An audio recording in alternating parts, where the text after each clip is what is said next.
Star Trek Picard season 3 episode 3। इससे पहले कि सीजन और एपिसोड के लिंक डिस्क्रिप्शन में है। अगर वो वीडियोस नहीं देखी हैं तो पहले उन्हें जाकर देखिए। एपिसोड शुरू होता है और हम देखते हैं कि टाइटन नेबुला में आ गया था और सब कुछ सही चल रहा था। अब इस बीच हम पिकार्ड को देखते हैं जो बेवर्ली से नाराज होते हुए उससे पूछता है कि तुमने मुझे मेरे बेटे से दूर क्यों रखा? तुम्हें कभी नहीं लगा कि मुझे भी हक है पिता कहलाने का? जरा सोचो, अगर तुमने मुझे 20 साल पहले ही बता दिया होता तो आज हालात कितने अलग होते। मैं एक अच्छा पिता और एक अच्छा पति हो सकता था। पिकार्ड की बातों को सुनकर बेवर्ली जवाब में बोलती है कि मैंने कई बार कोशिश करी तुम्हें बताने की, मगर हर बार तुम किसी न किसी नए मिशन पर चले जाते थे या फिर तुम हर बार अलग अलग दुश्मनों के बीच घिरे होते थे। और फिर आखिर में मैं ये बात समझ गई थी कि तुम्हारी जिंदगी से इस तरीके के खतरे कभी नहीं जाएंगे और तुम यूनिवर्स के अंदर शांति फैलाने के चक्कर में अपने दुश्मनों को इसी तरीके से बढ़ाते जाओगे। और मुझे अपने बेटे को तो मुसीबत से बचाना आता था, मगर पिकार्ड तुम्हारे बेटे को मैं कैसे बचाती? तुम्हारे दुश्मन कभी ना कभी उसे ढूंढते हुए आ जाते। और इतने सालों में मैंने और जैक ने कभी भी कुछ ऐसा नहीं किया जिसकी वजह से वार्डिक जैसे इतने ताकतवर लोग हमारे दुश्मन बन जाएं। मुझे पक्का यकीन है कि आज जो लोग हमारे पीछे पड़े हुए हैं वो जैक की वजह से पीछे नहीं पड़े हुए, वो तुम्हारी वजह से पीछे पड़े हुए हैं, क्योंकि जैक तुम्हारा बेटा है। और इस तरीके के खतरनाक शिप और खतरनाक लोग सिर्फ और सिर्फ पिकार्ड के दुश्मन ही हो सकते हैं। अब पिकार्ड बेवर्ली की बातों को सुनकर उसे बोलता है कि लेकिन फिर भी तुम्हें मुझे मेरे बेटे से दूर नहीं रखना चाहिए था। मैं अपने पिता जैसा पिता बिल्कुल नहीं बनता, मैं एक अच्छा पिता बनता। बेवर्ली पिकार्ड की बात का जवाब देते हुए गुस्से में बोलती है कि तुम्हारे पास एक अच्छा पिता बनने का समय कभी था भी? तुम्हारी दुनिया तो सिर्फ ये तारे थे पिकार्ड, और कुछ भी नहीं। वो तारे जिन्होंने पहले मेरे माता पिता की जान ले ली, फिर उसके बाद मेरे पति जैक क्रशर की जान ले ली, और फिर आखिर में तुम्हारे इन्हीं तारों ने जो तुम्हारी दुनिया है उन्होंने मेरे बेटे वेस्ली क्रशर की जान ले ली। और फिर इतना सब कुछ खोने के बाद मुझ में हिम्मत नहीं बची थी मेरे बेटे जैक को खोने की। अब यहाँ पर मैं आपको कुछ पॉइंट क्लियर कर दूं कि बेवर्ली पहले से ही शादीशुदा थी और उसके पति का नाम भी जैक क्रशर ही था। और बेवर्ली ने पिकार्ड के बेटे को अपने मरे हुए पति का नाम और सरनेम इसलिए दिया था ताकि पिकार्ड का कोई भी दुश्मन ढूंढते हुए जैक तक ना पहुंच सके। अब यहाँ पर मैं आपको ये भी क्लियर कर दूं कि बेवर्ली और उसके पति का जो बेटा वेस्ली क्रशर था वो और कोई नहीं बल्कि वही वेस्ली क्रशर है जिसने स्टार ट्रेक पिकार्ड सीजन 2 के अंदर कोरी को वॉचर बनने का ऑफर दिया था। अब अगर आपने सीजन 2 को नहीं देखा है तो उसका लिंक डिस्क्रिप्शन में है, आप वहां पर जाकर सीजन 2 को देख सकते हैं। Back to the story. अब हम देखते हैं कि एक तरफ तो बेवर्ली और पिकार्ड आपस में बात कर रहे थे, वहीं दूसरी तरफ हम सिडनी लफोर्ड को देखते हैं जो सेवन से मिलने के लिए आती है और उससे बोलती है कि सेवन, मुझे आप पर गर्व है। मैं जानती हूँ कि कैप्टन शॉ दोस्तों की मदद करने में यकीन नहीं रखते, उन्हें लगता है कि सब कुछ रूल्स के हिसाब से चलना चाहिए, मगर मुझे आप पर गर्व है क्योंकि आपने अपने दोस्तों की मदद करी। और अब हम देखते हैं कि इतना बोलने के बाद सिडनी लफोर्ड वहां से चली जाती है। अब हम देखते हैं कि काफी देर तक नेबुला में सेफ रहने के बाद अचानक से स्ट्राइक टाइटन को ढूंढ लेता है और फिर उसके बाद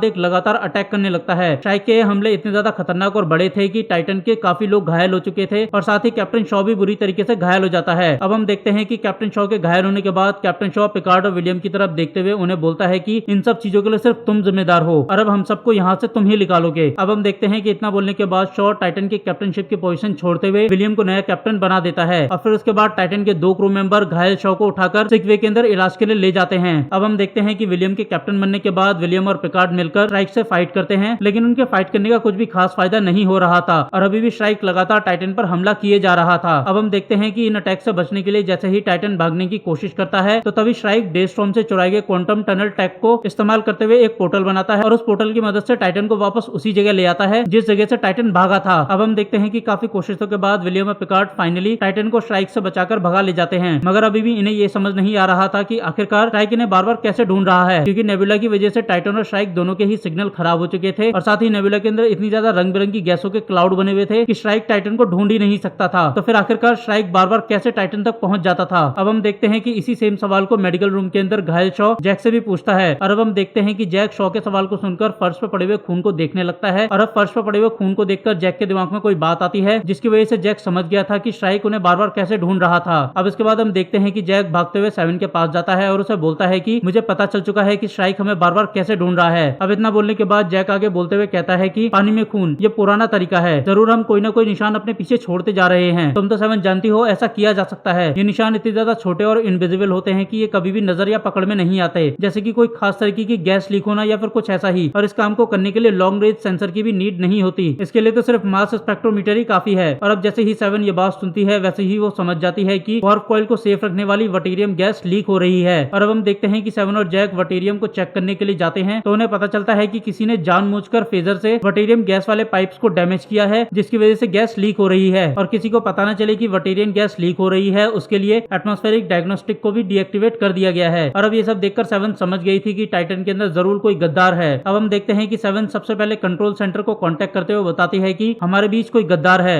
और उसी ने वटीरियम गैस को लीक कर दिया था और इसी वजह से स्ट्राइक हमें बार बार ढूंढ पा रहा था। अब इसके बाद हम देखते हैं कि सेवन वटीरियम गैस के बाकी पाइपों को चेक करने के लिए दूसरे रूम में जाती है। अब हम देखते हैं कि सेवन के जाते ही जैक के पास एली फॉस्टर नाम का एक स्टारफ्लीट ऑफिसर आ जाता है जो जैक को बुरी तरीके से मारने लगता है। अब इसके बाद हम देखते हैं कि जैक खुद को बचाने के लिए एली फॉस्टर को जैसे ही पंच मारता है तो वैसे ही वो देखता है कि एली फॉस्टर का फेस जैक के पंच की वजह से लिक्विड की फॉर्म में मूव करने लगा है। अब इसके बाद हम देखते हैं कि एली फॉस्टर जैक को पीटकर और फिर उसके बाद वटेरियन गैस की लीकेज को फिर से शुरू कर वहां से चला जाता है। अब हम देखते हैं कि जैक की बॉडी में वटेरियन गैस घुसने की वजह से जैक बेहोश होने लग गया था और अब जैसे ही जैक बेहोश हो जाता है वैसे ही उसे सपने के अंदर सेवन के रूप में कोई उसे अपने पास बुलाने लगता है और उससे बोलता है कि जैक कड़ियों को जोड़ना शुरू करो, हम बहुत जल्दी मिलेंगे तो मुझे ढूंढो। अब हम देखते हैं कि इससे पहले कि जैक वटेरियम गैस की वजह से मर जाता उससे पहले ही वहां पर सेवन आ जाती है और अब हम देखते हैं कि पहले तो सेवन वटेरियम गैस की लीकेज को ऑफ करती है और फिर उसके बाद जैक को उठा के सिकवे यानी कि मेडिकल रूम में ले जाती है। अब हम देखते हैं कि अपने बेटे के बेहोश होने की खबर मिलते ही पिकार्ड भी सिकवे के अंदर आ जाता है। अब इसके बाद हम देखते हैं कि कुछ सेकंड के लिए जैक की सांसें रुक जाती हैं मगर फिर बेवर्ली जैक को सीपीआर देकर उसे फिर से जिंदा कर लेती है और अब जैसे ही जैक को होश आता है वैसे ही वो सबको बता देता है कि टाइटन पर एक चेंजलिंग एलियन है। अब यहाँ पर मैं आपको बता दूं कि चेंजलिंग एक ऐसी एलियन प्रजाति है जो लिक्विड जैसी होती है और इसका ओरिजिनल कोई भी शेप नहीं होता। ये लिक्विड की तरह होते हैं मगर इनके पास सोचने और समझने की पावर भी होती है और साथ ही ये चेंजलिंग किसी का भी रूप ले सकते थे और साथ ही उसकी भाषा और बाकी सारी चीजें भी कॉपी कर सकते थे। सिंपली चेंजलिंग शेप शिफ्टर होते हैं और ये फेडरेशन के पुराने दुश्मनों में से एक हैं। एक्चुअली चेंजलिंग हर सॉलिड प्रजाति को अपना दुश्मन मानते हैं, इसीलिए क्लिंगॉन और रोमुलेंस से भी नफरत करते हैं और इसी वजह से जब साल 2373 में डोमिनियन वॉर हुई थी तो तब क्लिंगॉन एम्पायर और रोमुलन एम्पायर ने फेडरेशन के साथ मिलकर एक अलायंस बनाया था और इस वॉर के अंदर चेंजलिंग के खिलाफ लड़ाई लड़ी थी और उन्हें हराया था। अब एक तरफ तो ये सब हो रहा था, वहीं दूसरी तरफ हम एम्टालस प्राइम पर देखते हैं कि रफी का हैंडलर वर्फ रफी के होश में आने पर उसे बताता है कि मैं ही तुम्हारा हैंडलर हूँ बट मैं स्टारफ्लीट के लिए काम नहीं करता, मैं एक तरीके से उनके लिए कॉन्ट्रैक्ट पर काम करता हूँ और मुझे भी स्टारफ्लीट के किसी सीनियर ऑफिसर से ही ऑर्डर आते हैं और मुझे स्टारफ्लीट के उन्हीं सीनियर से ऑर्डर आए थे इस मिशन से तुम्हें हटाने के लिए। अब यहाँ पर जैसे ही रफी को पता चलता है कि उसके सामने खड़ा क्लिंगॉन वॉरियर कोई और नहीं बल्कि मॉब का बेटा वुल्फ है जो न सिर्फ एक महान वॉरियर है बल्कि वो हाउस ऑफ मोटॉक से है और हाउस ऑफ मोटॉक क्लिंगॉन एम्पायर के सबसे पावरफुल और रिस्पेक्टेड हाउसेस में से एक है। अब इसके बाद हम देखते हैं कि वुल्फ और रफी मिलकर टीटस रिका नाम के एक इंसान को पकड़कर अपने शिप में ले आते हैं। इन्होंने इस आदमी को इसलिए पकड़ा था क्योंकि ये वही आदमी था जिसने स्नीड को अपना मुंह बंद करने के लिए पैसे दिए थे। अब हम देखते हैं कि टीटस से पूछताछ के दौरान पता चलता है कि टीटस एक चेंजलिंग है और चेंजलिंग के ग्रुप ने ही डेस्टॉर्म से क्वांटम टनल टैग को चुराया था, लेकिन डेस्टॉर्म से क्वांटम टनल टैग चुराकर रिक्रूटमेंट बिल्डिंग पर हमला करना कोई उनका असली मकसद नहीं था। ये दोनों चीजें तो स्टारफ्लीट और बाकी लोगों का ध्यान भटकाने के लिए करी गई थी। असल में तो चेंजलिंग ने क्वांटम टनल टैग से भी बड़ी चीज डेस्टॉर्म से चुराई थी, कुछ ऐसा जो क्वांटम टनल टैग से भी बहुत ज्यादा खतरनाक और ताकतवर था। अब इसके बाद हम देखते हैं कि ये चेंजलिंग ये सारी बात बताने के बाद फाइनली ये बोलता है कि तुम लोगों ने अब बहुत ज्यादा देर कर दी है, तुम सारे सॉलिड मारे जाओगे और खत्म हो जाओगे। अब हम देखते हैं कि इतना बोलने के बाद ये चेंजलिंग वापस से द ग्रेट लिंक में कन्वर्ट हो जाता है। अब यहाँ मैं आपको बता दूं कि द ग्रेट लिंक का मतलब होता है कि चेंजलिंग की ओरिजिनल शेप यानी कि वही लिक्विड फॉर्म जिसके अंदर वो जन्मे होते हैं और उनकी इसी ओरिजिनल शेप को ही द ग्रेट लिंक या फिर द लिंक कहा जाता है। अब हम देखते हैं कि चेंजलिंग जैसे ही द ग्रेट लिंक में बदलता है वैसे ही वो भागने की कोशिश करने लगता है और अब चेंजलिंग को भागता देख वुल्फ उसे मार देता है। अब इसके बाद हम देखते हैं कि वुल्फ रफी को बताते हुए बोलता है कि शायद चेंजलिंग डोमिनियन वॉर की हार का बदला लेने के लिए फिर से वापस आ चुके हैं। हालांकि डोमिनियन वॉर के खत्म होने के बाद चेंजलिंग के सभी ग्रुप आपस में डिवाइड हो चुके थे और सभी डिवाइड हो चुके ग्रुप जंग के पूरी तरीके से खिलाफ थे, लेकिन उस समय भी उन सभी ग्रुप में से एक ग्रुप ऐसा था जो डोमिनियन वॉर की हार को बर्दाश्त नहीं कर पा रहा था और वो बदला लेना चाहता था और शायद यही ग्रुप ताकतवर होकर वापस आ चुका है और अब इसने जंग छेड़ दी है। अब एक तरफ ये सब चल रहा था, वहीं दूसरी तरफ हम देखते हैं कि स्ट्राइक और टाइटन फिर से आमने सामने आ गए थे और अब फाइनली जब स्ट्राइक से बचने का कोई रास्ता नहीं दिखाई देता तो पिकार्ड विलियम से बोलता है कि विलियम हमें स्ट्राइक से लड़ना ही होगा, हमारे पास कोई और रास्ता नहीं है। हालांकि विलियम पिकार्ड की लड़ने वाली बात से बिल्कुल भी सहमत नहीं था। विलियम सोच रहा था कि क्योंकि अब वटेरियन गैस की लीकेज पूरी तरीके से रुक चुकी है तो स्ट्राइक टाइटन को बिल्कुल भी नहीं ढूंढ पाएगा और इसी चीज का फायदा उठाकर वो लोग चुपचाप फेडरेशन स्पेस के अंदर वापस चले जाएंगे और जैसे ही टाइटन फेडरेशन स्पेस के अंदर पहुंच जाएगा वैसे ही स्ट्राइक उनका कुछ भी नहीं बिगाड़ पाएगा। मगर पिकार्ड का मानना था कि क्योंकि अब स्ट्राइक उन्हें ट्रैक नहीं कर सकता तो इसीलिए उनके पास एक अच्छा मौका है स्ट्राइक को पूरी तरीके से खत्म करने का। और अब हम देखते हैं कि पिकार्ड विलियम को आइडिया देता है कि विलियम अब क्योंकि स्ट्राइक हमें ट्रैक नहीं कर सकता तो हम स्ट्राइक के पीछे से जाकर उसके ऊपर हमला करते हैं और उसे टक्कर मारकर नेबुला के ग्रेविटी वेल के अंदर ढकेल देते हैं। और अब फाइनली पिकार्ड की बात मानते हुए जैसे ही टाइटन स्ट्राइक पर हमला करने की कोशिश करता है वैसे ही स्ट्राइक टाइटन के किए गए हमले को क्वांटम टनल टैग की मदद से टेलीपोर्ट करके टाइटन के ही इंजन पर गिरा देता है। और अब हम देखते हैं कि इस हमले की वजह से टाइटन का इंजन पूरी तरीके से फेल हो गया था और अब क्योंकि टाइटन का इंजन फेल हो गया था तो इसी वजह से टाइटन के क्रू का टाइटन के ऊपर कोई भी कंट्रोल नहीं था। और अब हम देखते हैं कि टाइटन बिना किसी कंट्रोल के पूरी तरीके से खराब हो चुका था और नेबुला की ग्रेविटी वॉल के अंदर खिंचा चला जा रहा था। और अब टाइटन के इंजन के फेल होते ही स्ट्राइक भी पीछे हट जाता है और स्ट्राइक पीछे इसलिए हट जाता है क्योंकि वाडी के बाद जानती थी कि ग्रेविटी वेल से बचना टाइटन के लिए लगभग नामुमकिन है। और अब हम देखते हैं कि अपने क्रू को हर पल मौत की तरफ बढ़ता देख विलियम गुस्से गुस्से में पिकार्ड से बोलता है कि एडमिरल तुम अभी इस ब्रिज को छोड़कर चले जाओ, तुम्हारी वजह से हम सब मरने वाले हैं। अब यहाँ मैं आपको बता दूं कि ब्रिज कंट्रोल सेंटर को ही बोलते हैं। अब इसके बाद हम देखते हैं कि फाइनली पिकार्ड निराश होकर ब्रिज को छोड़कर चला जाता है और टाइटन तेजी से ग्रेविटी वेल की तरफ खिंचा जा रहा था और अब यही एपिसोड खत्म हो जाता है। तो क्या यही होगा पिकार्ड और टाइटन के पूरे क्रू का अंत, और क्या वुल्फ और रफी उस वेपन के बारे में पता कर पाएंगे जिसको चेंजलिंग ने चुराया था?